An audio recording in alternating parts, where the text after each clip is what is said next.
Good morning. నిన్న అర్ధరాత్రి మంచిగా వర్షం పడడం, కొద్దిగా వాతావరణం కూడా చల్లగా అవడం చాలా ఆహ్లాదకరంగా ఉంది. ఈరోజు మళ్ళా వర్షం పడేటటువంటి సూచన కూడా ఉంది.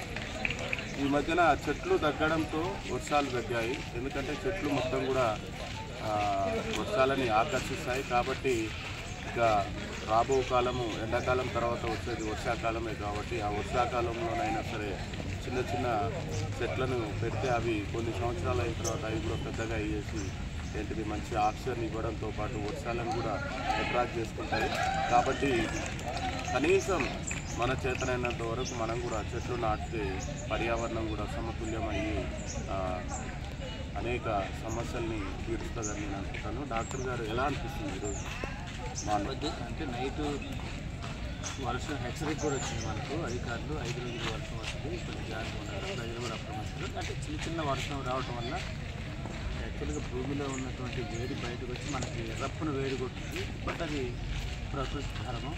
కొంచెం ఈ వేడి తాపం నుంచి కొంచెం చల్లగా ఉంది. అయితే దీనికి మనం ఒక మనిషిగా మానవుడిగా ఈ భూమిలో ఉన్నందుకు తోటి మానవుని సంరక్షించుకోవాలంటే ఖచ్చితంగా మనం ప్లాంటేషన్ తీసుకోవాలి.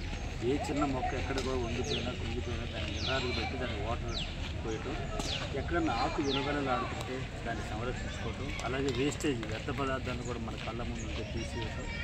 ఇలా ఇప్పుడు చిన్న పిల్లలకి ఎప్పటి నుంచే మనం ఆ విద్యాబుద్ధులు నేర్పినట్లయితే ఒక ప్రకృతి లవర్స్గా అలాగే సమాజాన్ని కాపాడుకునే విధంగా మనం చేసుకోవచ్చని మన ధర్మం. కానీ ఈ బుడతకి మనం హ్యాట్సాప్ చెప్పవచ్చు. ఎందుకంటే ఈరోజు మనతో పాటు గ్రౌండ్లో ఒక 3 రౌండ్లు తిరిగిండు. 3 రౌండ్లలో కనీసం ఆయన వంతుగా కొంత వేస్ట్ని కూడా కలెక్ట్ చేసి అక్కడ పక్కన వేయడం జరిగింది. కాబట్టి we should appreciate this Deekonda. ఎందుకు నువ్వు ఆ వేస్ట్ మొత్తం కూడా కలెక్ట్ చేస్తున్నావు? నీకేమనిపిస్తుంది? ఆ వేస్ట్ వల్ల చెట్లకి ఆ చెత్త వేస్ట్ వల్ల ఇబ్బంది అవుతుంది. ఆ వేస్ట్ మొత్తం మన అందరం కలిసి తొలగించినాము. మనకి మంచి వర్షాలు పడితే చెట్ల గాలి మంచిగా ఉంటుంది మనకు. అందుకే ప్లాస్టిక్ అంతా మనం తీసేసి చెత్త మొత్తం కలెక్ట్ చేసి అంతా డస్ట్బిన్ వేసేసినాము. చెట్లకు నీళ్ళు రోజు పోయాలి.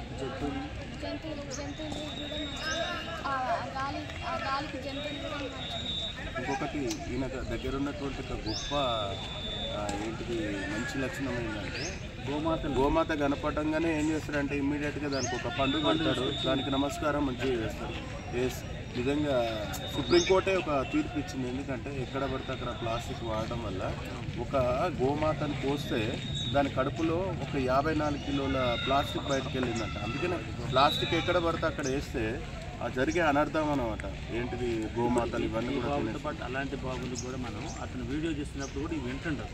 వింటే ఏం గ్రాస్ప్ చేస్తుంది, ఏం నాలెడ్జ్ చేస్తుంది అనేది కూడా ఆ పిల్లల్లో మనం విషయం చిన్నదే దాని వస్తే దాని విస్ఫోటం వస్తే దానివల్ల నష్టం చాలా ఎక్కువ. కాబట్టి సో ఈ 2 విషయాలలో ఈయన మంచిగా అప్రిషియేట్ చేద్దాం. Congratulation. Thank you. Your good name